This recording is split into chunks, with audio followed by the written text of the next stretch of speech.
Bismillah, alhamdulillah, wassalatu wassalamu ala rasulillah Sayyidina wa maulana Muhammad ibn Abdillah wa ala alihi wa sahbihi wa mawala. La hawla wa la quwwata illa billah. Rabbi shrah li sadri wa yassir li amri wahlul 'uqdatam min lisani yafqahu qawli.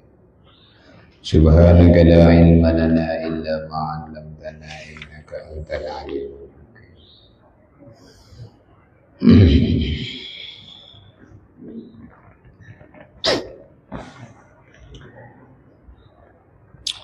Qala ba'dul 'arifin yang bagi seyogyanya seharusnya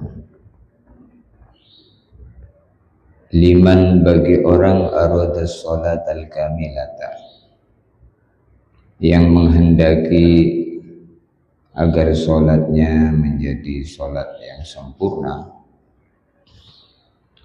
sepantasnya seharusnya bagi orang yang pengen sholatnya itu sempurna ayyasta'idda laha qabla duhulil waqti bil wudu.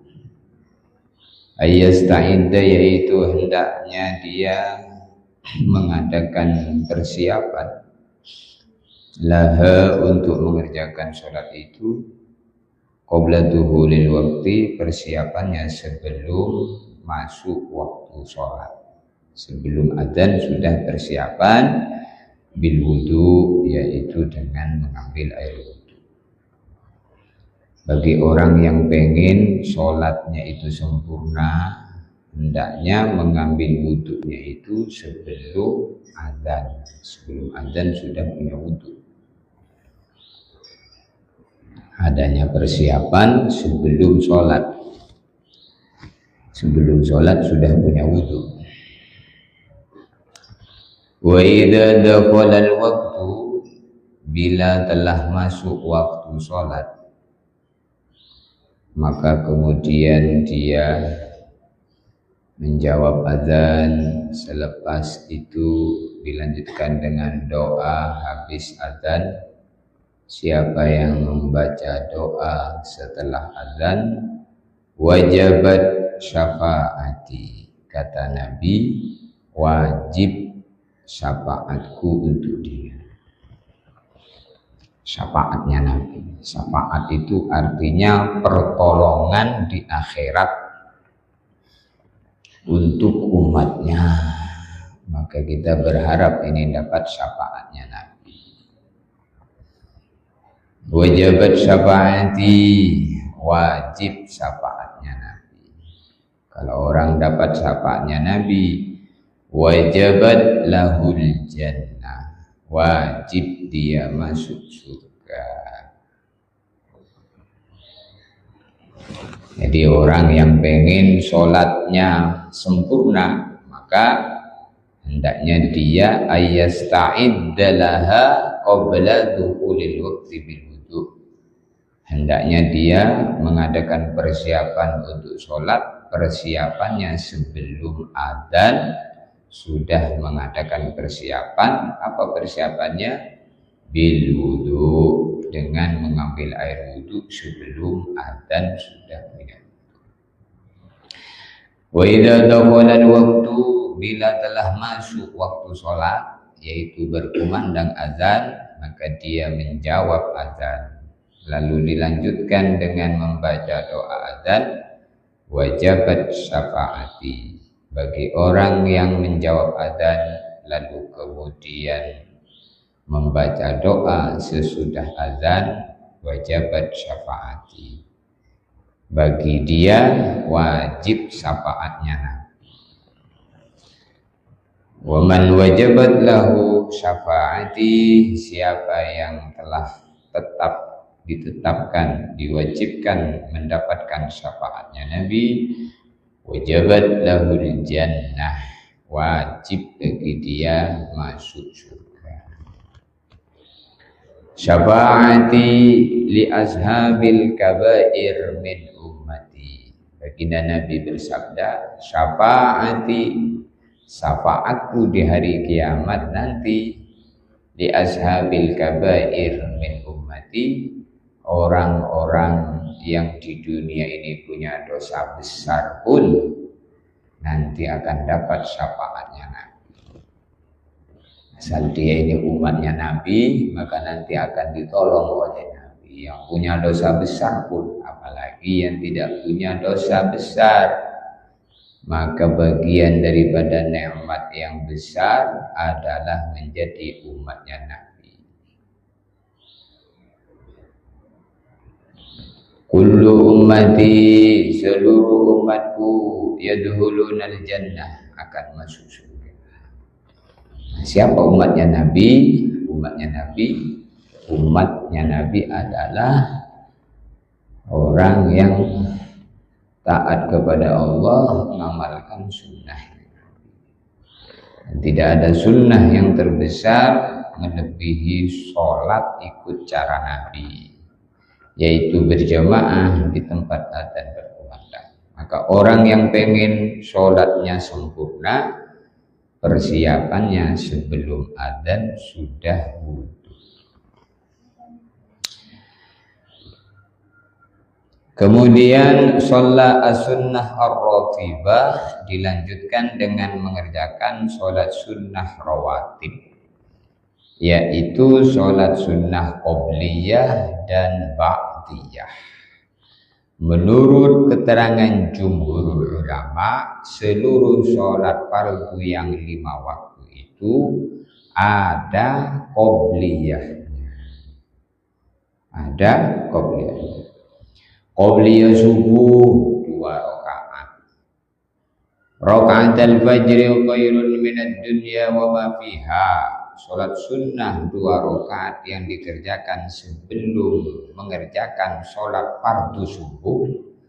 Jadi kata para ulama, maksud rakaat al-fajri 2 rakaat sebelum fajar. Maksud fajar di situ adalah masuknya waktu subuh dengan terbitnya fajar, berkumandanglah adzan subuh. Setelah itu dilanjutkan mengerjakan sholat sunnah 2 rakaat sebelum sholat fardu subuh.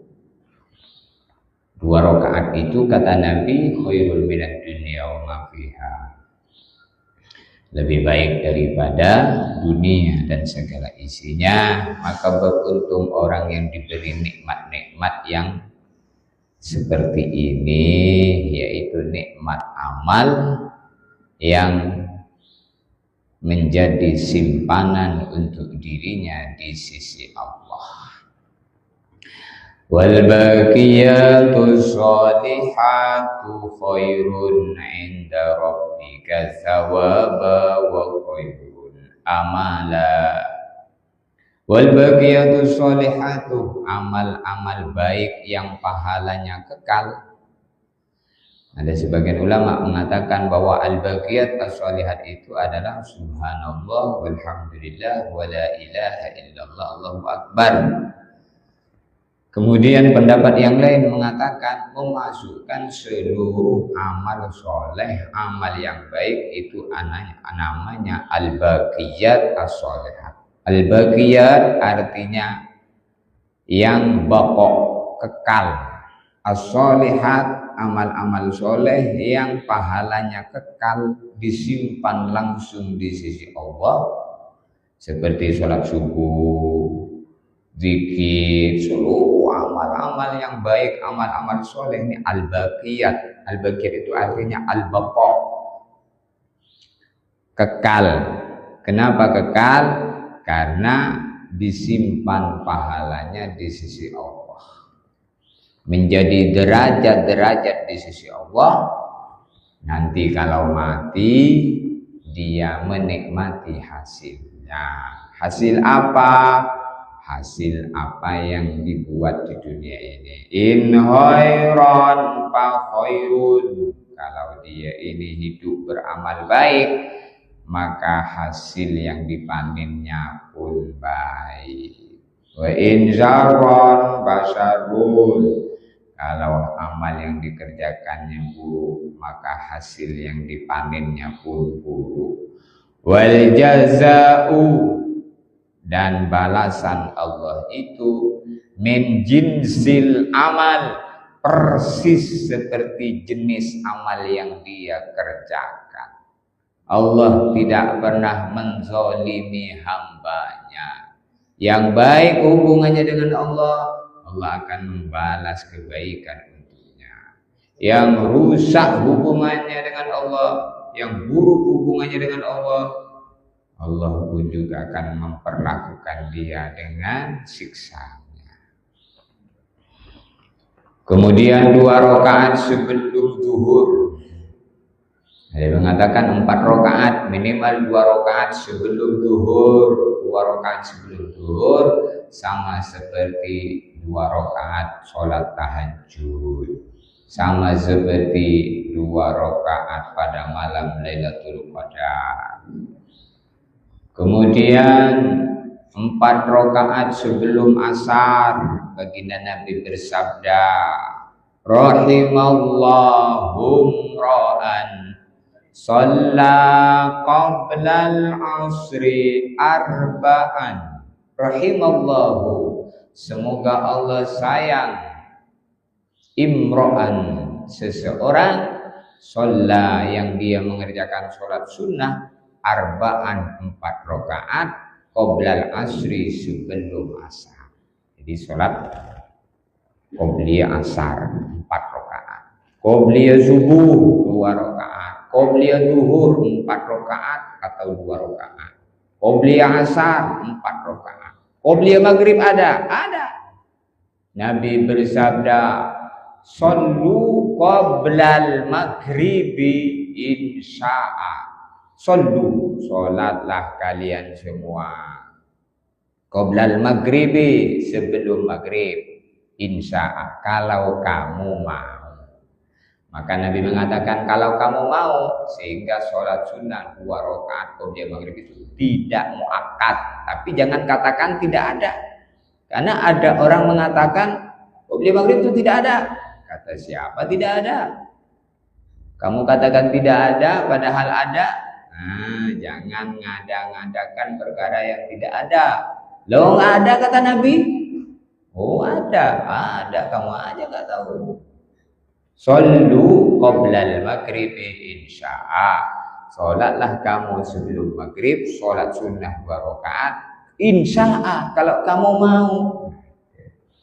Maka qobliyah maghrib itu ada 2 rakaat.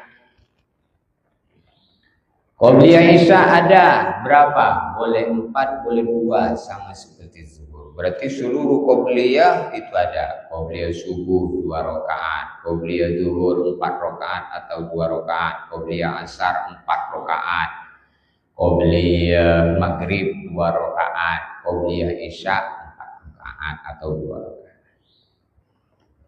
Jadi kalau sudah selesai adzan, sholat as-sunnata ar-ratibah, sholatlah as-sunnata ar-ratibah, sholat sunnah rawatib. Kesimpulan, sholat sunnah rawatib yang qobliyah itu ada semua. Qobliyah subuh berapa? 2 rakaat. Qobliyah zuhur berapa? Boleh 4, boleh 2. Qobliyah asar berapa? 4. Qobliyah maghrib berapa? 2. Qobliyah isya berapa? Boleh 4, boleh 2. Itulah ju'ilat qurratu aini fi shalah. Nabi mengatakan ju'ilat qurratu aini, dijadikan oleh Allah untukku senangku, dijadikan oleh Allah fi shalah, di dalam mengerjakan. Maka kita ini ngerjakan sholat itu harus senang. Wa sunnah dukhulu sholatin binasyatin li'annahu ta'ala dhamma tarikihi wa idha qamu ila sholati qamu usala. Disunnahkan mengerjakan sholat itu semangat, li'annahu karena Allah Ta'ala damma tarikih melaknat, mencaci, enggak suka Allah itu kepada orang yang sholat dengan tidak semangat, yaitu sholat dengan malas-malas. Biqaulihi ta'ala, yaitu firman Allah, wa idza qamu ila sholati qamu kusala. An-Nisa ayat 142. Wa idza qamu ila sholat, orang munafik bila berdiri mengerjakan sholat, qamu kusala, mereka juga berdiri sholat tapi dengan kesel, malas. Maka tidak boleh kita sholat itu terpaksa. Sholat itu bukan kita, bukan kita ini butuh dengan sholat. Kita ini perlu dengan sholat. Kenapa kita ini perlu dengan sholat? Karena sholat inilah yang nanti menjadi derajat saya di sisi Allah. Maka dalam hadis Nabi bersabda, as-sholatu khairun mawdu'. Sholat itu adalah aktivitas yang paling baik.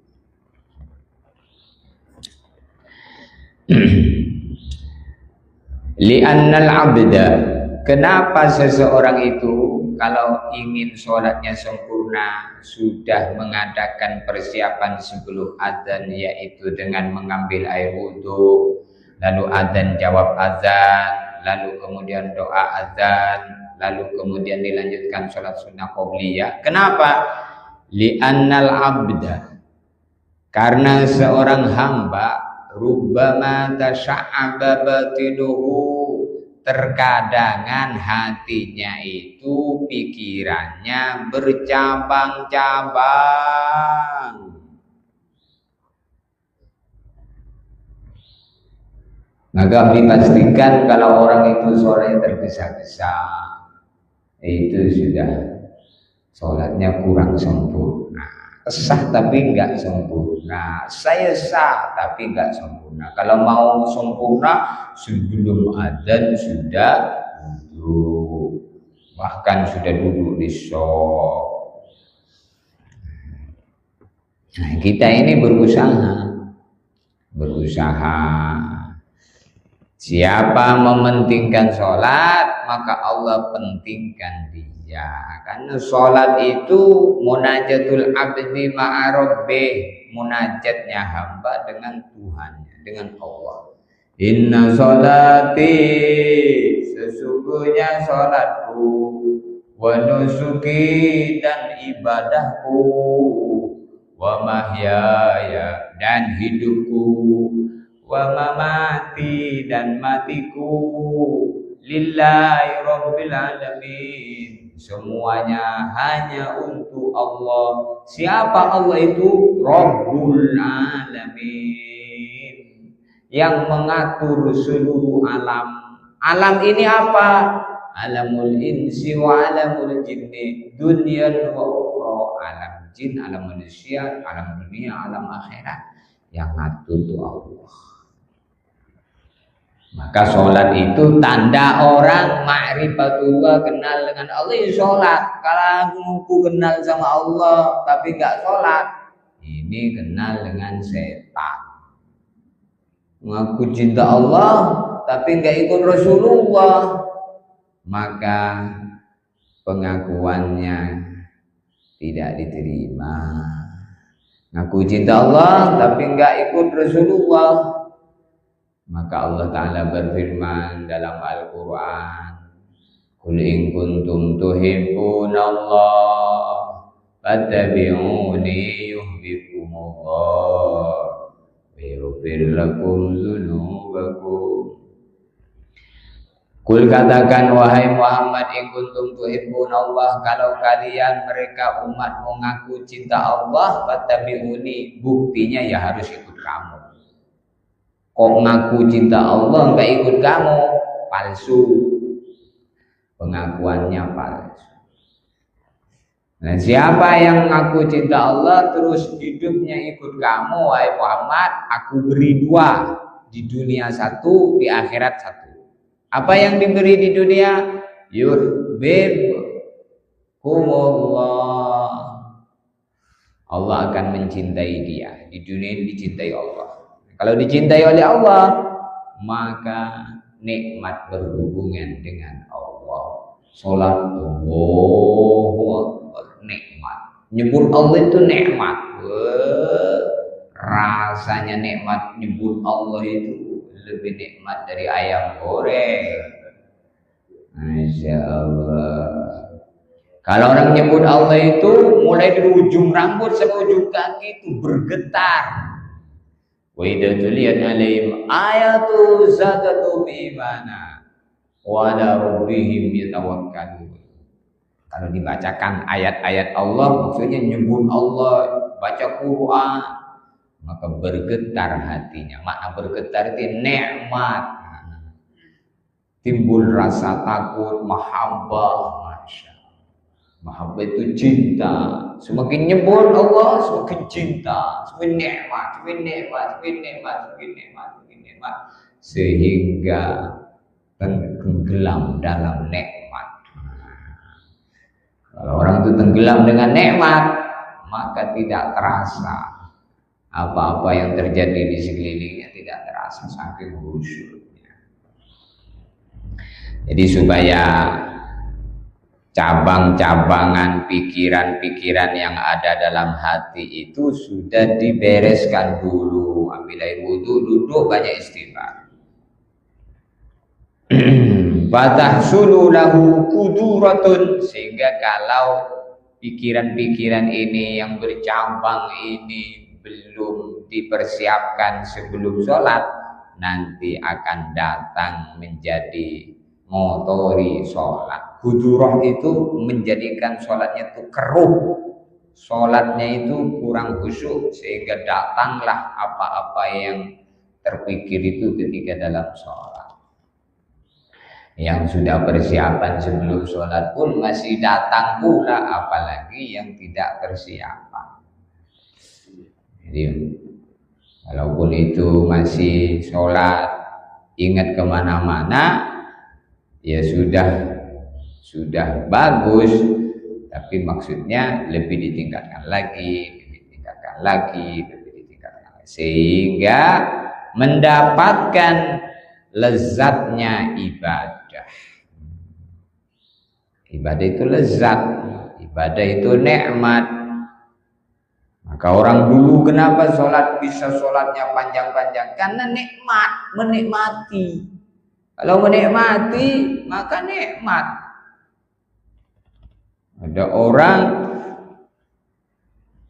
cinta dengan ceweknya, maka dia siap berdiri di depan pintunya, kedinginan kehujanan, semalam suntuk. Karena cinta dengan yang dicintai, kekasihnya. Ini cinta kepada Allah itu taat sama Allah. Cinta dengan dirinya, sayang dengan dirinya, tidak menentang Allah. Kan ini kita ini sholat ini kan cinta dengan diri kita, supaya nanti dapat selamat di dunia, di akhirat. Allahu Akbar walillahil hamd. Fa idza qaddama as-sunnata zala dzalik. Bila seseorang sebelum sholat telah mendahuluinya dengan mengerjakan sholat-sholat sunnah, zala dzalik, maka cabangan pikiran itu akan hilang. Jadi supaya sholatnya sempurna, maka mulai sebelum adzan sudah wudu, lalu kemudian menjawab adzan, waktu adzan menjawab adzan, dilanjutkan baca doa adzan, dilanjutkan sholat qauliyah, dilanjutkan dengan nunggu sholat sebelum iqamat, baca istighfar, astagfirullah, baca sholawat. Kayak Pak Haji tadi, Allah apa sih sholawatnya? Nah, baca itu. Dan nunggu sholat sebelum sholat. Masya Allah.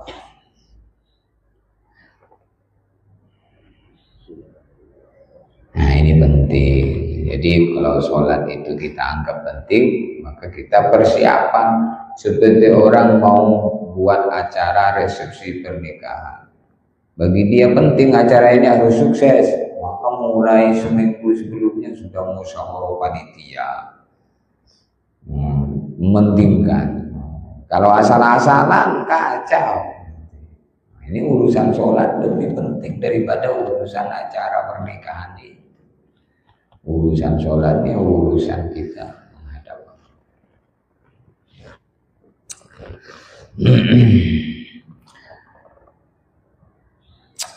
Wa yastaqbilu al-qiblata bi dhahirihi, kemudian dia bisa menghadap kiblat dengan sekujur tubuhnya. Badannya menghadap kiblat, wal hadratil ilahiyah bi batini, dan kemudian hatinya bisa menghadirkan keagungan Allah. Wa yaqra qul a'udzu birabbin nas, sebelum takbiratul ihram bacalah surat qul a'udzu birabbin nas. Baca qul a'udzu birabbin nas sebelum takbiratul ihram. Karena qul a'udzu birabbin nas itu surat perlindungan dari gangguan manusia, dari gangguan jin. Qul a'udzu birabbin nas, aku berlindung kepadamu ya Allah, dan Tuhannya manusia. Birabbin nas, birabbin nas itu Allah. Qul a'udzu birabbin nas. Malikin nas, yang memiliki seluruh manusia, yang merajai seluruh manusia. Malikin nas, ilahin nas, Tuhannya seluruh manusia. Minta perlindungan dari apa? Min syarril waswasil khannas, dari buruknya setan yang mengganggu. Yuwaswis itu menjadikan mengganggu. Yuwaswisu fi sudurin nas, yaitu mengganggu hati manusia.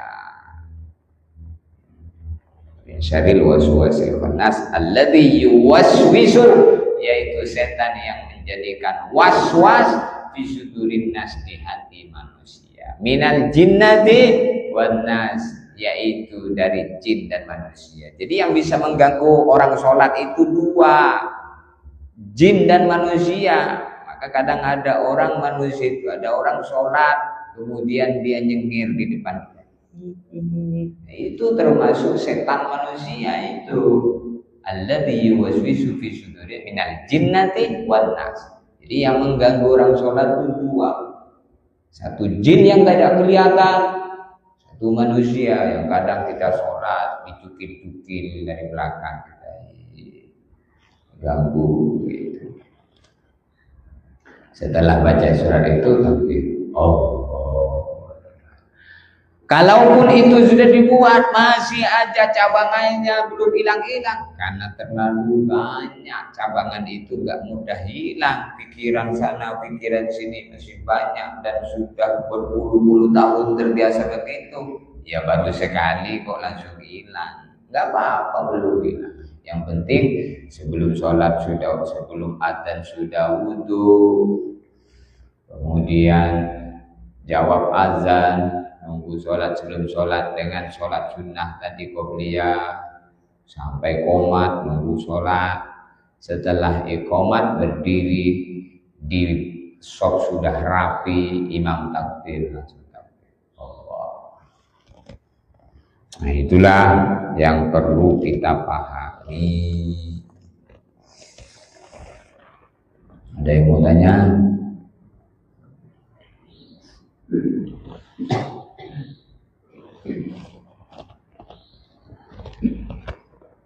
Izin Ustaz. Boleh. Ini dua pertanyaan Ustaz. Yang pertama sekali, wa nahnu aqrabu min haqqi warid. Yang kedua, walillahi masjid wal maghrib fa aina ma tuwallu fasamma wajhuhu. Jadi di antara yang dua Ustaz, apakah itu kalam Allah atau hadis Nabi atau kalam ulama yang diluruskan. Ya. Itu Quran itu. Fa aina ma tuwallu fasamma wajhullah. Itu perintah Allah kepada Nabi untuk menghadap kiblat. Di saat Nabi kemudian sholat menghadap ke Masjidil Aqsa, maka turun ayat Quran, fawalli wajhaka syatral masjidil haram, palingkan wajahmu ke arah Masjidil Haram, fa aina ma tuwallu fasamma wajhullah, kemana kamu menghadap, kesanalah kamu menghadap Allah. Kemana kamu menghadap, kesanalah kamu menghadap Allah. Nah, jadi kita ini makhluk ciptaan Allah. Ketika sholat, Nabi waktu itu menghadap ke Masjidil Aqsa, kemudian diperintah menghadap ke Masjidil Haram. Maka tempat di mana Nabi sholat menghadap kedua kiblat dalam waktu itu, dibangunlah masjid, yaitu Masjid Qiblatain yang ada di kota Madinah. Itu ayat itu. Maka kita, Nabi menghadap ke Masjidil Aqsa, kemudian diperintah menghadap ke Masjidil Haram, maka kita menghadap aja. Sebenarnya arah bagi Allah itu sama saja. Allah tidak mengenal arah. Timur, kita ke timur menghadap Allah, ke barat menghadap Allah. Maka orang yang ada di Masjidil Haram itu, yang ada di timur Ka'bah menghadap ke barat, yang ada di barat Ka'bah menghadap ke timur, yang ada di selatan menghadap ke utara, yang ada di utara menghadap ke selatan. Lalu kita menghadap ke barat, apakah Tuhan ada di barat? Bukan Tuhan di barat. Tuhan itu tidak di barat, tidak di timur, tidak di mana? Jangan ditanya. Allah itu ada. Kemana saja kamu hadap, kamu menghadap Allah. Bukan terus Allah itu banyak, ada di timur, di barat. Maka, kalau begitu Allah itu banyak. Allah tetap satu. Allah ada di mana-mana. Nah itu kamu nggak bisa, otak kamu terlalu sempit untuk membahas tentang Allah. Kita cukup percaya Allah ada, dan jangan dikatakan kalau ada di mana Allah. Gak boleh mengatakan di mana Allah. Nanti kalau ditanya jawab di mana Allah, di langit.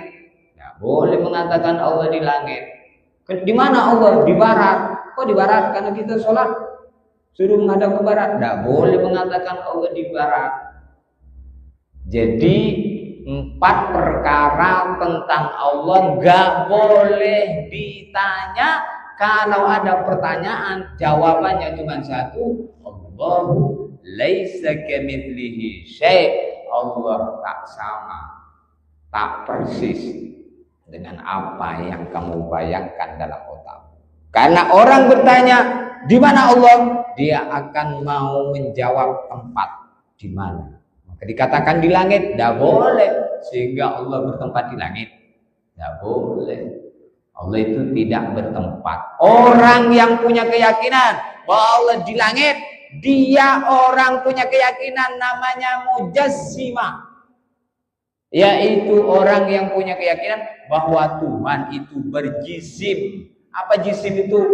Beranggota. Sehingga kalau di, berarti ada tempat yang ditempati. Maka nggak boleh juga Allah di aras. Nggak boleh. Itu ayat-ayat yang begitu harus ditakwil. Itu harus terponglo, itu urusan itu. Kalau katakan Allah di langit nggak boleh. Maka 4 perkara. Apa? Yang pertama, aina. Di mana Allah? Gak boleh. Ada orang bertanya, aina Allah? Di mana Allah? Jawabannya, Allahu laisa kamitslihi syai'. Kaifallah? Bagaimana bentuk Allah? Kaifa? Bagaimana Allah Maha melihat? Bagaimana cara Allah melihat? Kau bayangkan pakai mata? Tidak boleh. Allah melihat tidak pakai mata. Allah mendengar tidak pakai telinga, terus pakai apa? Pakai cara Allah. Lalu melihat pakai mata. Ya kalau kamu, kalau Allah tidak, maka cukup kita meyakini Allah Maha melihat. Tak boleh dibayangkan caranya Allah melihat. Siapa yang membayangkan cara Allah melihat, maka akan terbayang melihatnya seperti dirinya pakai mata. Siapa yang berkeyakinan bahwa Allah pakai mata, maka dia akan membayangkan mata Allah besar. Karena seluruh makhluk yang kelihatan besar pada kita ini dilihat oleh Allah. Semua ini dilihat oleh Allah. Terus dibayangkan pakai mata. Wah, langkah besarnya ya mata Allah sehingga dunia ini bisa. Itu kafir itu. Bahaya itu. Allah mendengar tidak pakai telinga. Terus pakai apa? Tidak boleh ditanya tentang itu. Cukup kita meyakini Allah Maha mendengar dengan dalil Quran. Wa huwas sami'ul basir. Allah Maha Sami, mendengar. Allah Maha melihat. Maka jangan dibayangkan kaifa, gimana cara mendengarnya, gimana cara melihatnya, lalu kebayang pakai sebagaimana kita mendengar pakai telinga, melihat pakai mata, maka kamu telah menyamakan makhluk dengan Allah. Kau samakan Allah dengan makhluk, maka di antara sifat Allah mukhalafatuhu lil hawadis. Allah enggak sama dengan makhluk. Seluruh persamaan antara Allah dengan makhluk, fallahu laisa fallahu bi khilafih. Allah tidak sama. Nah, itu harus urusan tauhid dan keyakinan. Kaifa. Kemudian yang kedua, yang ketiga, kam berapa Allah? Allah itu satu, qul huwallahu. Kalau kam itu berapa, nanti punya keyakinan seperti keyakinannya orang Kristen, nanti bahaya nanti. 3 dalam 1, Tritunggal, Masya Allah. Kemudian yang keempat, mata. Sejak kapan Allah itu ada? Tidak boleh ditanya tentang itu. Allah itu ada sebelum semuanya ada. Allah akan tetap ada walaupun semuanya sudah tidak ada. Allah itu ada sebelum semuanya ada. Semuanya itu apa? Semuanya itu ya selain Allah namanya semuanya. Makhluk semuanya. Langit dan isinya, bumi dan isinya, ini semuanya. Allah itu ada sebelum semuanya ada. Allah tetap ada walaupun semuanya sudah tidak ada. Maka Allah yang menciptakan semuanya. Maka Allah ada sebelum semuanya ada. Itu namanya kidam. Apa? Kidam, terdahulu. Allah ada sebelum semuanya ada. Itu namanya apa? Kidam. Allah akan tetap ada walaupun semuanya tidak ada. Namanya baqo. Apa? Baqo, kekal. Itu. Maka nanti dihancurkan oleh Allah. Bumi, langit dan segala isinya dihancurkan, termasuk kita ini dihancurkan semua. Di saat itu Allah Subhanahu wa taala bertanya, limanil mulkul yawm. Liman bagi siapa? Al mulkul yawm. Kerajaan hari ini punya siapa? Maka semua nggak ada yang menjawab. Fir'aun, orang-orang hebat yang dulu ngaku hebat mana? Sudah hancur semua. Nggak ada isi. Semua sudah dihancurkan. Yang ada cuma Allah. Maka Allah jawab sendiri, lillahil wahidil qahhar. Ini punya Allah semua. Kemudian setelah itu Allah bangkitkan manusia dari kuburnya. Ajabud dzanab, tulang ekor yang ada di belakang punggung paling bawah, Itu nanti benih kebangkitan daripada alam kubur. Bangkit semua dari alam kubur, lalu digiring menuju mahsyar 50.000 tahun. Mahsyar, tempat berkumpul seluruh manusia. Berkumpul nanti di sana. Maka dunia ini bukanlah untuk tempat kita berpoya-poya, bersenang-senang, nuruti nafsu, rugi kita. Dunia ini tempat menjalankan perintah Allah, taat sama Allah, nurut sama hukum-hukum Allah. 50.000 tahun di mahsyar. Setelah mahsyar ada hisab. Hisab itu apa hisab? Perhitungan amal. Amal kita ini dihisab. Setelah hisab ada mizan. Apa itu mizan? Timbangan amal. Amal setelah dihitung ditimbang. Setelah hisab mizan selesai, ada sirat. Sirat itu 1.500 tahun panjangnya. Apa itu sirat? Jembatan yang dipanjangkan Allah di atas api neraka sejauh 1.500 tahun. Yang satu harinya 1.000 tahun di dunia. Kita hidupkan 1.000 tahun, andai pun hidup 1.000 tahun seperti Nabi Adam 1.000 tahun, di akhirat baru 1 hari. Anda hidup 1.000 tahun, maka dunia ini bukan tempat untuk menjadikan cita-citanya hanya dunia. Karena ketika orang mencita-citakan dunia, belum tentu yang dicita-citakan itu dapat. Ngelamun wae tidak dapat apa-apa, pengen ini, belum tentu tercapai. Jadi kalau mau cita-cita nih, cita-cita akhirat pengen surga pasti dapat itu.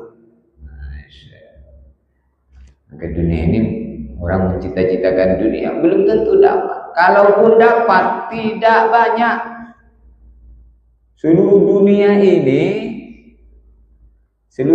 ini andaikan diberikan kepada satu orang saja, maka bukanlah kebahagiaan, karena kebahagiaan di akhirat nanti.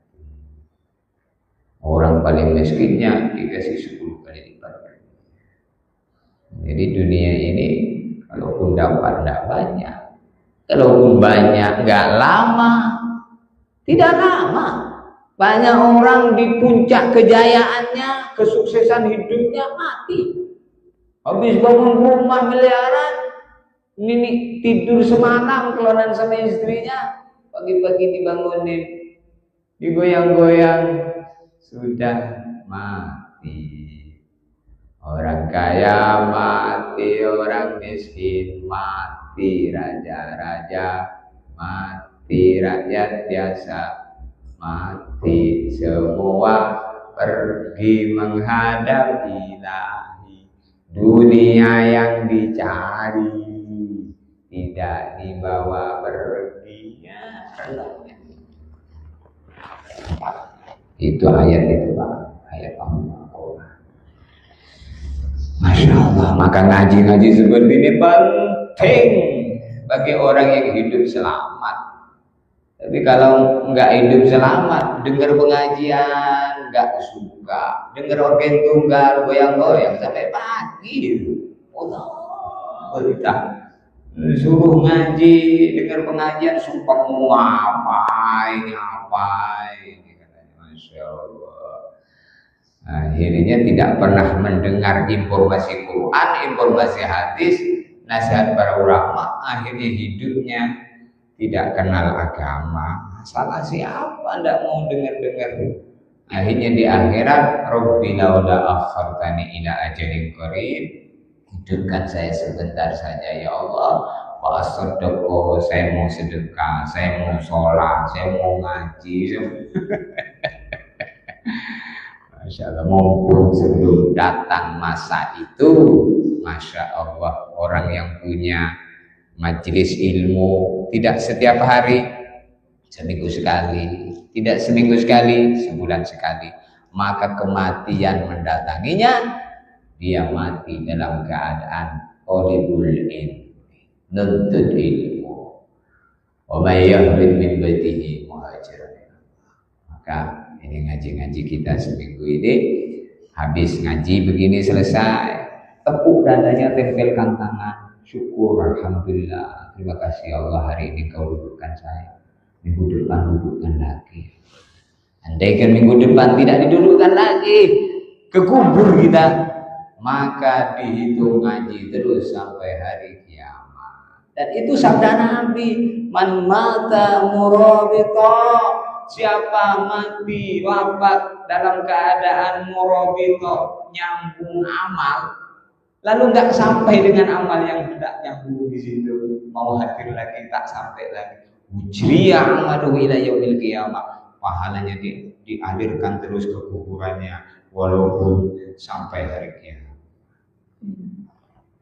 Ini kalau nggak ngerti urusan ini, alangkah ruginya hidup ini.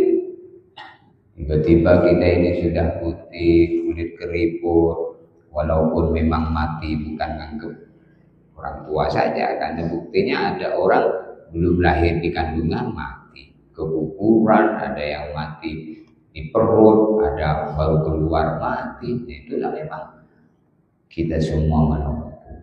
Mudah-mudahan barokah bagi kita.